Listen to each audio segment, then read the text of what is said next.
The 2 week Minecraft phase is sadly the most true thing I've heard in gaming to this day. You'll just start a world, build a base, you'll make some farms, you'll kill the dragon, maybe do a couple challenges, and then you stop playing. I can't even begin to fathom how many worlds I just started, played through, and then quit because I had nothing to do after I finished the dragon. And somehow the worlds I made where I didn't kill the dragon were even worse. I was just rushing armor, which just caused me to have no issues at all with any gameplay. The only struggle I really had on any server was making a villager trading hall, as that can be incredibly tedious. But other than that, it's just complete smooth sailing from there on out. It took me way too long to realize that I'm just going insane doing the same thing over and over and over and expecting a different result. At this point, I was just playing a more survival version of Hypixel Skyblock. I find it quite ironic that I tell people to change up their gameplay and do something unique, but for the longest time, I would do the exact same thing that I told them not to do. Practically every time I used to play on SMPs, I would just make a YouTube tutorial base, look up farms, and then make them.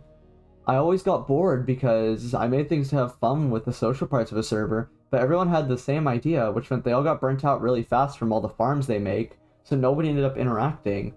It just made multiplayer feel more dead than single player, because you expected interaction, but nothing actually happened. It just felt like a ghost town with a bunch of name tags on a server list that nobody ever saw because they were all hiding 5,000 blocks away. I was genuinely contemplating quitting the game for months and months, because I had nothing to do. I did everything the game had to offer.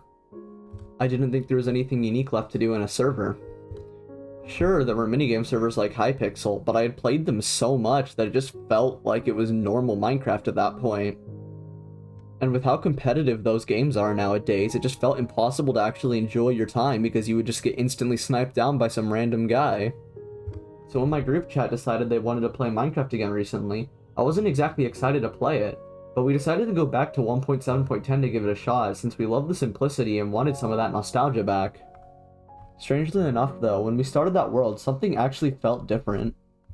We decided we'd take everything much slower than we usually did. We wanted to focus more on hanging out, so we stayed near spawn for basically the entire time, and we haven't even left the 200 block radius yet. We really just made whatever we could think of. We could have followed build tutorials, but that kinda just kills the point of a sandbox game. If we wanted to build a house, we made a house. If we wanted to make a pizza house for no reason, we would. Once we built something, we wouldn't change it or remove it unless it was absolutely needed to. It made the world feel way more real and lived in. On top of this, we never really used any automated farms at all, because automation just removed things for us to actually do in the world. Take for example the large space I'm clearing out in the background footage. I could have made some sort of machine to mine that out for me, or just use better gear and finish it quickly, but instead it turned into this long, kind of stupid project that was actually really memorable. I spent hours upon hours just clearing out in a VC, talking with friends, and it just ended up being more fun than most of the optimized servers I've played on. And on the topic of tools, we were 2 weeks into the server and hadn't even gotten diamonds yet. We just stayed in iron tools and no armor to keep the game challenging. Something I always did before was rush good armor so I could basically be unkillable, which kind of removes the whole point of survival. It just turns into creative mode, but you can't fly and you get shot by skeletons constantly. Removing that actually made the mobs feel like a threat again, which made everything way more engaging because you actually had to think before doing something. Especially since there weren't any shields or totems back in 1.7, everything was way more dangerous. What I didn't really realize for a long time was that the reason this world didn't die was mostly because we just stopped trying.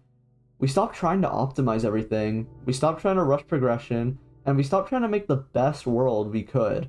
We just played the game for what it was. And for the first time in years, I was actually excited to log in day after day, and honestly, this might just end up becoming our forever world now.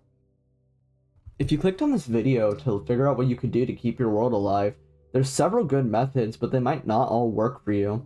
It's heavily dependent on how you like to play the game, and not how I tell you to play the game. It's a sandbox game, so the player should have full artistic freedom to do whatever they want to do, and not what everybody else tells them to do. I will be doing my best to give you guys as many pointers as I can, though, as I do hope that everybody has a forever world as well. My first tip is to not take too long of a break from the world. If you stop playing the world for like 2 or more weeks, you'll lose a lot of attachment to the world, as you don't feel much activity in it anymore. At the same time though, you don't want to overplay the world to where it just feels like a chore. You want to find a good balance to where you actually want to play the server, but you don't want to do it because it feels like you're forced to. Build a house if you want to build a house. Don't build that house if you don't want to build that house. It's up to you.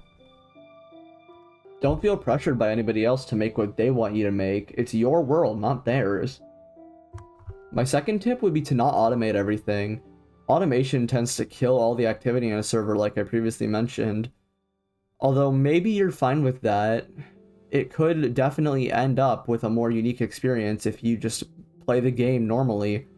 Finding diamonds feels way more rewarding when you mine them yourself and not go into a cave, build some TNT, and then just blow it up and get them.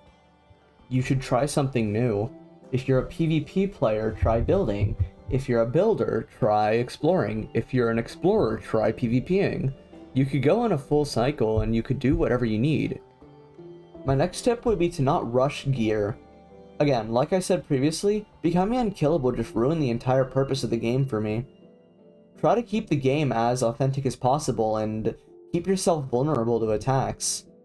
It's much more fun if you're getting gunned down by a skeleton if you are actually at risk of dying rather than it just being a minor annoyance, because then you actually have to put in effort into the game. This also pertains to enchants. Enchants can be great, but at sometimes they'll just be way more annoying for a core gameplay experience. When's the last time you died of fall damage?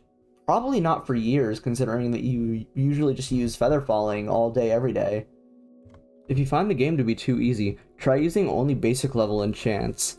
Then you'll actually have a risk of dying because you can't break your fall from 500 blocks if you have feather falling 1. You can't take a creeper hit straight to the cranium if you only have protection 1. It forces you to play the game much more strategically and keeps it much more fresh. Doing this also prevents you from having that infinite gear, because you won't be mending your gear constantly if you only have basic tier enchants to worry about. And on the topic of mending, don't get villagers for trading halls. It's just not a very authentic experience. You're just forcing them to work in a little cage so that you can get all the god enchants. That doesn't give you any satisfaction. That's just you becoming overpowered in the course of 5 minutes because you built a string duper or a giant tree farm. Additionally, try scheduling times for you and your friends to play together. It's much more fun if you're in a group, obviously.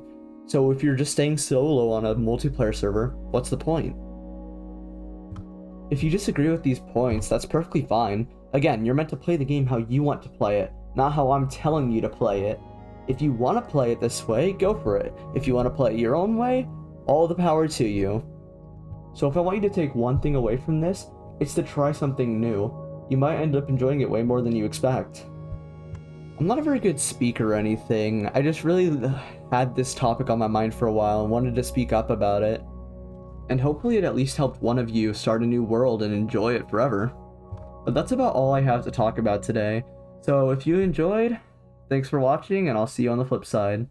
Have a wonderful rest of your day.